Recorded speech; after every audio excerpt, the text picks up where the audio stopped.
Alô, amigos, tudo bem? Aqui é o Falcão, estamos com mais um episódio para vocês e hoje nós iremos conversar sobre hieroglifos. Obviamente, você não vai se transformar em um especialista nisso, porém eu quero trazer alguns elementos bem interessantes sobre a linguagem, a gramática, a estrutura escrita dos hieroglifos do Egito Antigo, porque isso vai te ajudar bastante na construção e conceitos também da sua linguagem fantástica. Estamos muito acostumados em fazer transliterações, onde um glifo corresponde a uma letra ou um glifo corresponde a um fonema. Porém, os hieroglifos dentro da cultura egípcia, ele tem alguns outros elementos bem interessantes. Obviamente, esse vídeo não vai transformar você em um leitor fluente em hieroglifos, porém, você vai conseguir trazer já alguns elementos interessantes para você seguir carreira, caso você ache interessante. Obviamente, eu vou deixar aqui dois vídeos aqui na descrição que trazem alguns princípios interessantes que vão focar mais na linguagem, porque a gente vai falar um pouco mais sobre a construção de uma linguagem fantástica especificamente ligada a hieroglifos. Nós não iremos construir uma estrutura de hieroglifos, mas sim entender como os elementos gramaticais, estruturais e morfológicos dessa linguagem vão te ajudar, obviamente, nessa construção. Então, começando primeiramente aqui no nosso Photoshopzinho, para a gente já começar a escrever, e existe um elemento interessante que eu já falei para vocês, que é a ordem da escrita. Muitas vezes relacionados a um material propriamente dito ou a forma de escrita, porque dependendo de como você for escrever, isso vai te trazer um princípio de leitura e de visão. Tanto que a gente escreve por ser a grande maioria e também pelo fato do início da escrita ser desenvolvida pela galera que escreve com a mão direita. Então, para você conseguir observar o que você está escrevendo, é escrito de cima para baixo, no caso você vai escrevendo de cima para baixo, e da direita para a esquerda. Então você percebe que a escrita, devido ao fato de você poder ver o que você está escrevendo e também ser algo muito mais fluido, é da esquerda para a direita. No caso, a parte mais arábica é escrita da direita para a esquerda, porque originalmente era feito na parte de entalho. E para você ver o que você estava entalhando, você tinha que ver aí da direita à esquerda, porque se você é forte com a mão direita, você vai batendo o entalhe e o entalhe vai seguindo da direita para a esquerda. E aqui você percebe que dentro da linguagem egípcia também é feita, mas não necessariamente e diretamente da direita para a esquerda, mas sim de cima para baixo, da mesma forma. Então, de uma forma geral, quando a gente começa a escrever a nossa linguagem, ou estruturar a nossa linguagem escrita, nós temos que definir, obviamente, qual é o material, porque a gente vai ver onde vai ser escrito, porém, indiferentemente, porque quando eles eram entalhados, os símbolos são entalhados na pedra, o escritor, na verdade, ele escrevia a tinta, ele pintava a parede com os símbolos e depois vinha um escultor e quebrava a parede em cima dos símbolos que a pessoa tinha escrito anteriormente, né? Então, a escrita, ela é feita daqui para cá, mas também é escrito daqui para cá. Então, dependendo de qual é a estrutura e qual é o formato, às vezes, ou que o escritor, ou que a linguagem, ou até mesmo a parte morfológica da escrita pode ser da direita para a esquerda ou da esquerda para a direita, porém, de ambos os casos, a escrita ela é lida de cima para baixo. Então é interessante porque não necessariamente quando você for desenvolver a sua linguagem, obrigatoriamente você tem que manter apenas um ritmo. Você pode colocar, obviamente, é interessante criar sim uma regra, algo que eu vou explicar quais são as regras aqui, porque existem os iniciadores e os finalizadores, e a partir de alguns símbolos eles identificam para onde você tem que começar a ler a parte dessa linguagem, a parte do hieroglifo, a parte da linguagem produzida. Porém, você estrutura assim qual é a regra utilizada, porque fazer a lacaralha é algo complicado. Ah, mas Rafa, de acordo com a linguagem feita na Terra Sumérica, ok, a realidade pode ser que não tenha necessariamente uma regra e o contexto vai se desenvolvendo. Tanto que existem diversas regras gramaticais no português que a gente simplesmente decora. Ah, porque casa é feminino? Porque é a casa. Mas por que casa é feminino, porém sapato é masculino? Existem algumas coisas que são feitas através de convenções, né? Então, você percebe que você pode sim escrever tudo, no caso, quero escrever sempre da esquerda para a direita, seguindo aqui o caminho de cima para baixo. Ou no caso, eu quero escrever da esquerda para a direita e subindo. Então, no final das contas, eu quero escrever a minha linguagem, vai ser feita assim, blá, blá, blá, blá, blá, e depois vai subindo, e depois vai subindo. Perfeito. Então, pelo fato deles escreverem tanto de esquerda para direita ou da direita para esquerda, porém tudo em cima para baixo, existe o que eles chamam de iniciadores ou finalizadores, que são alguns símbolos que mostram que a escrita ela tem que ser direcionada ou de um lado ou para um outro. E é interessante porque um desses símbolos mais comuns, na verdade, são alguns pássaros, são símbolos de alguns pássaros que identificam o posicionamento da sua leitura. Tanto que no caso, se vocês observam que tem lá, vamos considerar que isso aqui é meu passarinho, né? O passarinho tá olhando para cá. Então, a leitura começa aqui, porque o passarinho está olhando na direção do início. Então, no caso, você vai fazer com que a leitura será feita nessa direção e descendo. Então, você vai ler blá blá blá blá blá blá blá blá blá blá blá blá blá blá blá e blá blá blá blá. Então é interessante porque, de uma forma geral, para você, obviamente, existem algumas outras regras, porém, de uma forma geral, você percebe que os símbolos, você dá uma olhada nos símbolos, principalmente dos pássaros.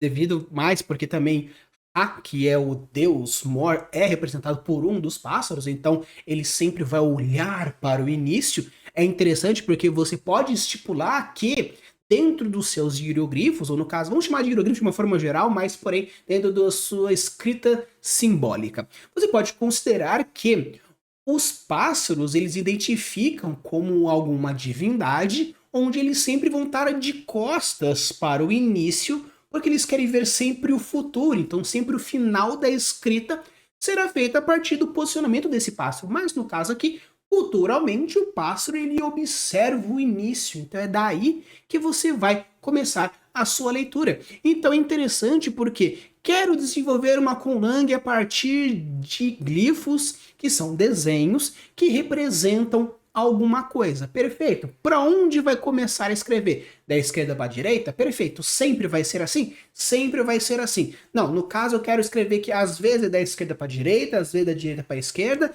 e às vezes é intercalado. Perfeito. Então a partir das suas regras gramaticais, as suas regras morfológicas também vai definir se os pássaros identificam para onde está o início.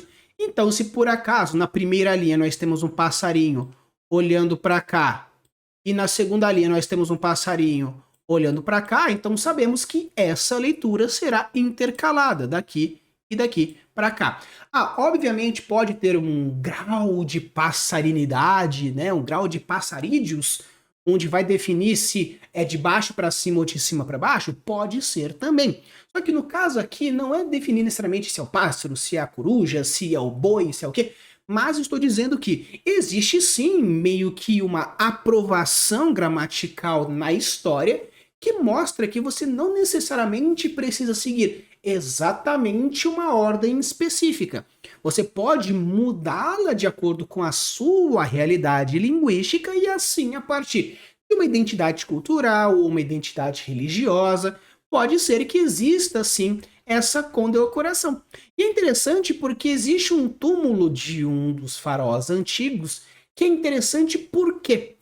Porque você percebe que tem um passarídeo olhando para cá e tem um outro passarídeo olhando para cá. E tem algo escrito aqui no meio. Depois coisas escritas aqui e coisas escritas aqui. Então você percebe que tem um passarídeo olhando para cá. Tem um passarídeo olhando para cá. Então, para onde a gente começa? Aqui. O que tiver escrito aqui dentro, ou é a parte mais importante daquele texto, ou você primeiro começa lendo daqui Depois, devido a uma convenção mais direta, normalmente se lê da esquerda para a direita, então, como temos pássaros simétricos, se lê primeiro do meio, depois começa, blá blá blá blá, e blá blá blá, e vai lendo aqui, vai lendo aqui, vai lendo aqui. Porém, como esse texto especificamente que eu estou dando como exemplo, ele é meio que um outdoor do túmulo, dizendo Rajaz aqui, ou em faraó X e Y, que é o rei de não sei o que, e o patrono de não sei o que. Como ele é uma fachada, você percebe que existe os símbolos encontrados aqui, são os mesmos símbolos encontrados aqui. Então é meio que dizendo, ó, aqui é a parte principal do texto, onde diz o nome do faraó, e a partir disso ele fala que é o faraó das terras antigas, onde ele é o rei de todas as terras, ele é o soberano, lorde dos não sei o que lá. Aí aqui, simetricamente, se escreve a mesma coisa, porque é aquela coisa, a pessoa tá lendo dali para cá ou de cá para cá, ela vai ver a mesmíssima coisa. É como se, não importa de onde você está vindo para passar de frente a esse templo, né, sacrário, você vai perceber que, estou vindo daqui, então eu comecei a ler daqui, ele é o Deus, divindade, que tá vindo de cá, não sei o que. Então é legal porque até mesmo ele pode fugir à regra, onde a partir desse texto específico, porque da mesma forma que no ensino médio você vai, existe o gênero carta, o gênero panfleto, o gênero quadrinho, o gênero poema, o gênero crônica, existem diversos gêneros narrativos diferentes, não apenas estilos, né, no caso, romance, terror, ficção, mas também a parte de o que você quer fazer, a estrutura da linguagem tem as suas regras conformacionais, aqui mesma coisa. Se os passarídeos são aqueles que vão ditar a ordem, se tem passarídeo olhando para todos os dois lados e existe uma meiuca onde ambos se encontram, perfeito. Então é aí que você vai começar a ler primeiro. Então eu achei bem interessante porque isso mostra alguns elementos bem fortes a partir de o começo da leitura. E é interessante porque quando você for construir então a sua conlang e você for utilizar, por acaso, às vezes, vamos dizer que não seja hieroglyphica, seja, no caso, escrita caligráfica mesmo, onde existe o símbolo representando diretamente a fonética em cima daquilo que você quer construir, seja silábica, abjad ou o que for. Perfeito. Aí você considera aqui, por onde começa a leitura?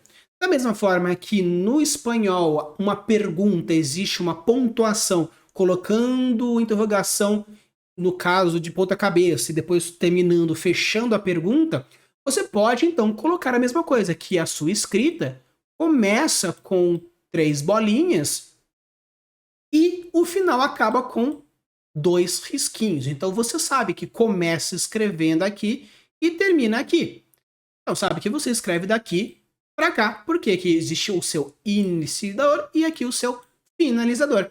Então você pode colocar alguns símbolos que às vezes não representam nada, mas que da mesma forma que existe os verbos auxiliares, as partículas auxiliadoras, como do, das, que não necessariamente existe uma tradução direta, ou até mesmo no japonês, algumas partículas que são wa, você pode usar essas partículas gráficas que vão representar, que não existe uma tradução direta, mas te auxilia para a leitura direta daquilo que você quiser ir fazendo. Então eu acho muito interessante porque simplesmente usando como base a ideia de iniciar uma leitura, de regra geral, esquerda para direita, de cima para baixo. Porém, de acordo com os símbolos finalizadores, iniciadores, que no caso aqui são os animais que vão estar sempre encarando o começo da frase, você pode, de uma forma geral, dando one passa no texto todo, procuro alguns símbolos animais mais específicos, no meu caso aqui pode ser gatos, pássaros, de uma forma geral, e por isso você inicia a leitura a partir desse ponto, que eu acho que vale super a pena a gente ir colocando a partir daquelas estruturas que você for fazendo. Continuando então, eu acho bem legal porque muitas vezes quando a gente tem um ideograma muitas vezes ele representa uma ideia. Então você pode utilizar tanto uma frase inteira, um conceito inteiro, ou até mesmo uma proposta, né, frásica inteira, de acordo com aquela ideia ideográfica. Já no caso do hierogrifo é interessante porque existe diversos símbolos e cada símbolo pode trazer alguma coisa diferenciada. Tanto começando aqui, trazendo aqui duas imagens, aqui eu mandando um print de um dos vídeos que eu vou deixar aqui na descrição que fala sobre essa linguagem, outro aqui mostrando algum complemento. E é interessante porque no caso aqui nós temos uns hieroglifos que têm uma transcrição fonética. Apesar de que é legal porque o hierogrifo, ele é, no hierogrifo egípcio no caso, ele é uma mistura de diversos tipos de estrutura linguística. Por quê? Da mesma forma que um símbolo pode trazer uma ideia inteira, no caso, por exemplo, a gente pega, por exemplo, Impu. Impu é o nome original de Anubis. Anubis é o nome grego para a divindade Chacal, que é o deus do submundo, né? O que leva para o submundo. E no caso existe um nome específico dele, né? Que é o Impu. Né?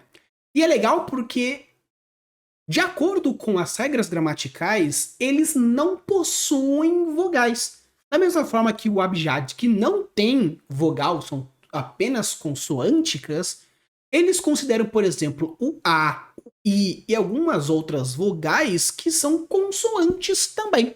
E no caso, não são necessariamente considerados como. No caso, se não tem A, E, I, O, U, não tem todas as vogais, porque, de acordo com essa língua gramatical, até mesmo algumas outras línguas consideram não o A, o U, às vezes não são necessariamente vogais. Então aqui é interessante porque o símbolo, por exemplo, aqui, esse, no caso, esse que é essa ondinha aqui, é o som de ou até mesmo aqui, por exemplo, pegando aqui a perna, que é esse pé aqui, tem um som de B. Então é legal porque, de uma forma geral, você pode construir dentro da sua estrutura de hierográficos, no caso, algumas que são consideradas palavras, outros que são considerados sons, e até mesmo se a gente for pegar, por exemplo, a estrutura gramatical deles, tem alguns símbolos que correspondem duas letras juntas. Você pode então colocar que dentro da sua estrutura, vamos considerar que é que, por exemplo, né, o ING. Né, vamos pegar o ING, o som de né, o o bing, que é o bing, né, que seria aqui o N. E pegando aqui, por exemplo, a própria ideia do G, que eu vou até usar aqui, que é esse símbolo de templo aqui. Né? Então aqui nós temos o N como símbolo de templo, aqui a ondinha, com o templo aqui embaixo. E isso aqui, essa associação, porque é de cima para baixo, né? Essa associação é aquele som de ng. Né? E você pode considerar, por exemplo, que quando você observar que existe o símbolo, vamos considerar que seja, vou inventar um aqui. Esse P com um pontinho aqui corresponde ao som ng. Então, como esse símbolo ele pode ter, por exemplo, uma ideia, porque quando a gente fala sobre hieroglifos, alguns símbolos podem ser sons, ou da mesma forma que, por exemplo, o B, essa perna, pode ser chamado de estrangeiro. Então, dependendo do posicionamento onde está e como foi colocado, ele pode representar o som de alguma coisa ou ele pode representar a palavra correspondente. Tanto que essa pernoca tem um som de B. Você pode, por exemplo, vou falar um nome, por exemplo, Bob. Então, perna, né? Porque não tem o propriamente dito, né? Então seria bub. Né? O Bob seria bub. Então seria pernoca e pernoca. Temos aqui o bebê, que seria, entre aspas, o Bob. Né? Então, mas se você for considerar essas duas pernas, pode ser pernas.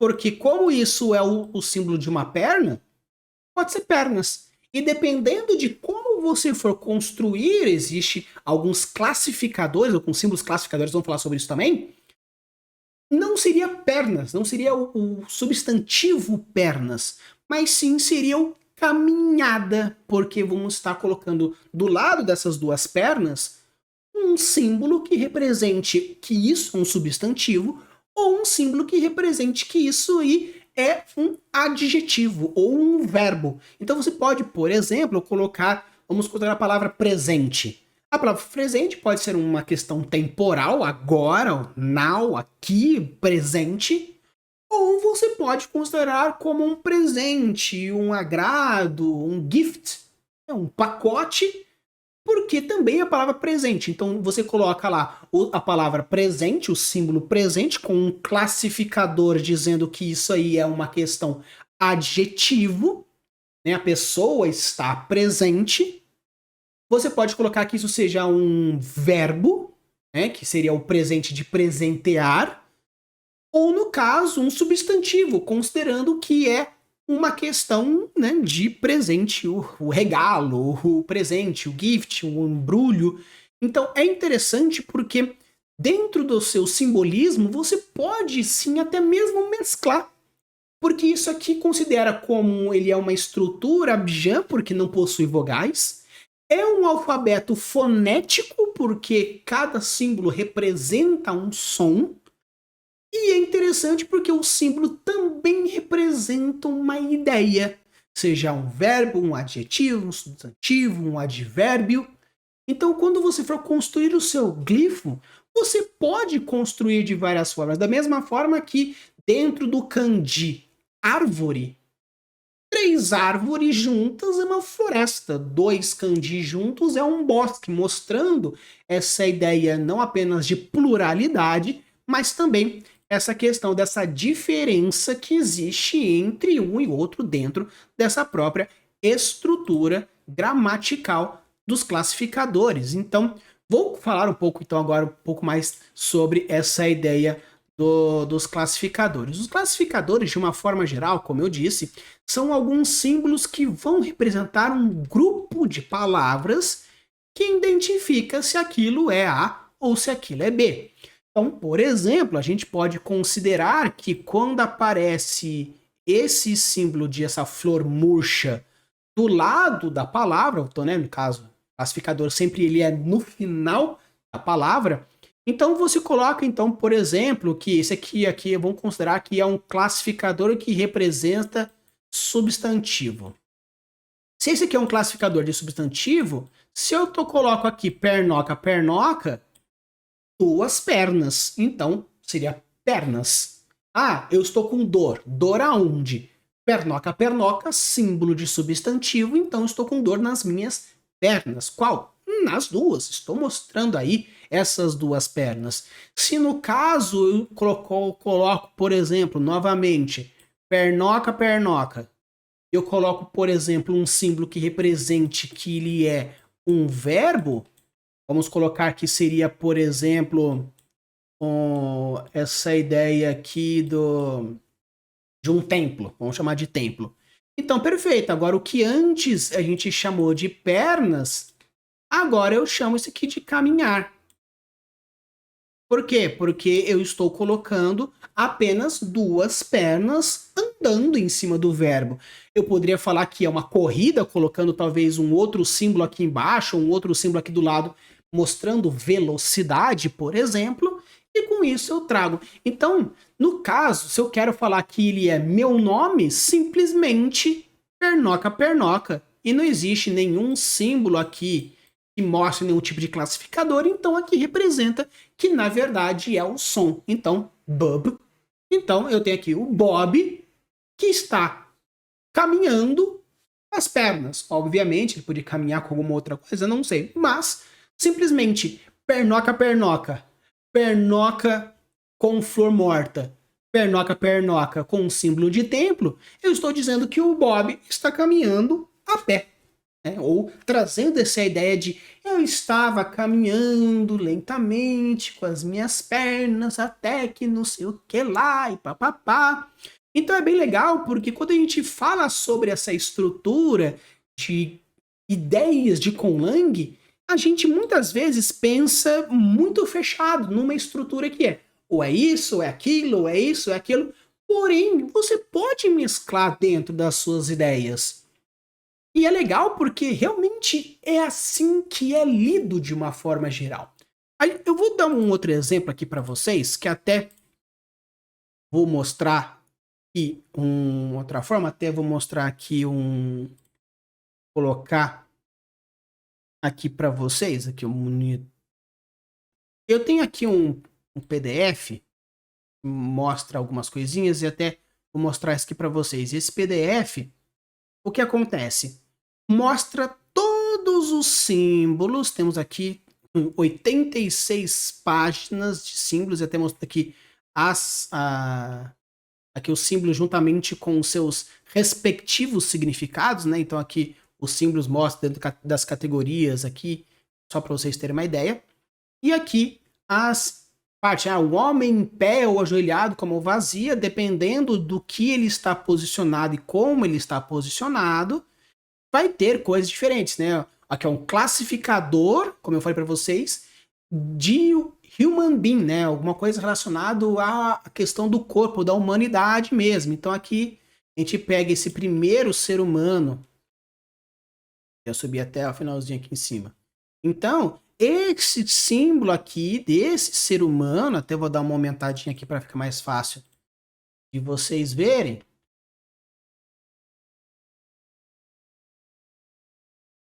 Então, esse símbolo aqui, que mostra esse ser humano, esse 13.460, ele corresponde a um classificador de human being, né? No caso, é um classificador relacionado à ideia de que aquilo que eu estou referenciando tem a ver diretamente com um grupo de palavras que corresponde a seres humanos. Então eu acho muito legal quando a gente fala sobre a construção da linguagem, porque você pode construir de diversas formas. E isso que eu acho muito legal. Por quê? Porque tanto a estrutura gramatical pode ser de acordo com o que você achar interessante, como até mesmo a questão da própria estrutura. E como eu falei, aqui a gente já até entra na questão relacionada ao plural, onde uma perna corresponde a uma perna, duas pernas correspondem a duas pernas. Só que é interessante porque não necessariamente você vai ficar repetindo várias vezes o mesmo símbolo para representar alguma coisa. Tanto que, dentro da própria estrutura linguística dentro dos hieroglifos, a gente pode encontrar outras formas também de relacionar aquilo que você quer colocar. Como, por exemplo, vamos colocar novamente aqui, pernoca, pernoca, e então com isso a gente tem o pernas. Porém, existe uma outra forma onde você coloca aqui o símbolo de perna, que parece mais uma meia, mais uma perna, e a gente tem aqui um símbolo que corresponde, entre aspas, à quantidade. Será que colocar uma setinha? Então, esses três pontinhos aqui vão representar que é mais de uma perna. No caso, seria um tanto estranho eu colocar que as minhas três pernas estão doendo, porque eu tenho apenas duas pernas. Porém, de uma forma geral, posso colocar aqui duas. Então, você pode representar essa pluralidade tanto duplicando os símbolos quanto construindo algum símbolo específico que corresponde à parte numérica disso.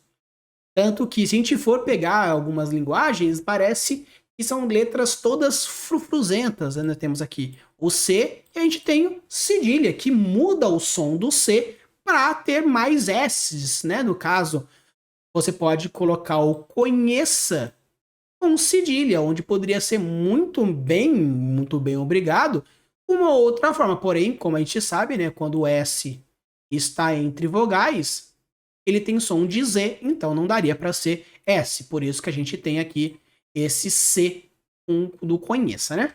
Mas você pode, então, colocar que dentro daqui nós temos o C que é o som de K. Esse é o som de S, né? O S, que seria aqui.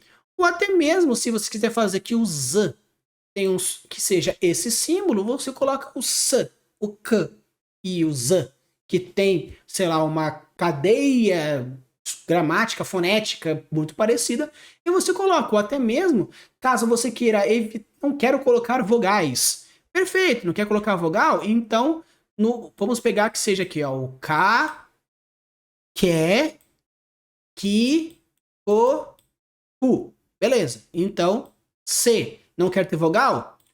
K, um pontinho aqui. Esse aqui seria o que, o si, né, o que, o co, o co e o cu. O cu. Então, se eu quero escrever casa, eu simplesmente coloco K, za. Fechou.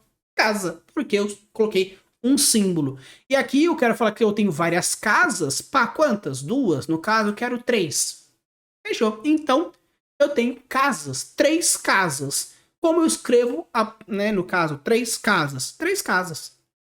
Coloquei o símbolo aqui, símbolo aqui, símbolo aqui. Então é bem legal porque você pode, então, construir de diversas formas. Um símbolo de plural, como por exemplo, existe meio que é um outro passarinho, acho que no caso, se eu não me engano, é um pardal, que corresponde ao plural. Então existe um símbolo específico que corresponde ao plural. Aqui a gente tem, no caso, quero colocar o plural aqui, eles colocavam meio que tipo, sei lá, aqui é um passarinho, é o pardalzito aqui, beleza, pernas, porque sabe que isso aqui corresponde a uma pluralidade em cima daquilo, onde repete os símbolos, coloca a quantidade ou um símbolo que represente que aquilo corresponde a um plural, não a um som específico, porém a uma pluralidade dentro daquilo. Então é interessante porque construir a sua conlang pode ser de diversas formas. Obviamente é interessante você criar algumas regras gramaticais, quanto mais especificidade você for encontrando